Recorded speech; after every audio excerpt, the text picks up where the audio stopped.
माणसाने झाडं नेचरला सेव्ह करण्यासाठी नाही तर स्वतःला सेव्ह करण्यासाठी लावायला हवी.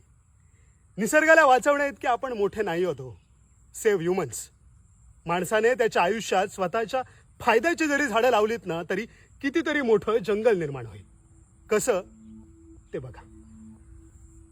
हे कोकणातल्या वाडीतलं घराभोवतालचं जंगल तुम्हाला दिसतंय ना, ते आपल्या पूर्वजांनी नॅचरल ट्रॉपिकल एव्हरग्रीन फॉरेस्टचा, नैसर्गिक जंगलांचा अभ्यास करून डिझाईन केलेलं एक नॅचरल फूड फॉरेस्ट आहे. याला वाडी किंवा कुळागर म्हणतात. या जंगलात फणस, कोकम, तिरफळ, आंबा, वटी, नारळासारखी उंच वाढणारी इथल्या नेटिव्ह फूड कल्चर मधली झाड, मसाले, सातिंगण, हेळो, उंडली सारखी मेडिसिनल यूज असलेली झाड, आईन, किनळ, शिवण, शिसम सारखी घराला लाकूड आणि फर्निचर देणारी झाड, सुरंगी, बकुळा, नाग चाफ्यासारखे सुगंधी वृक्ष, होळीसाठी राखून ठेवलेलं झाडही इथे. गणपतीच्या माटोळीवरती कोकणातल्या मान्सून बायोडायव्हर्सिटीचं एथनोबॉटनिकल रिप्रेझेंटेशन करणारे मेडिसिनल प्लांट सुद्धा आम्ही जपलेत. हे आमचंच नाही तर हॉर्नबिल, शेकरू, पाम सिवेट सारख्या कित्येक पशु पक्ष्यांचंही घर आहे. हे जंगल आमच्या घरांना हीट वेव्ह, सायक्लॉन्स आणि हेवी रेनफॉल पासून प्रोटेक्शन सुद्धा देते. आपल्या पूर्वजांनी वारसा म्हणून दिलेल्या फूड फॉरेस्ट मधल्या झाडांखाली नॅचरली रुजून आलेली रोपटी आपल्या जीवनशाळेच्या आजूबाजूला लावतो आहोत. सेव्ह नेचर नाही,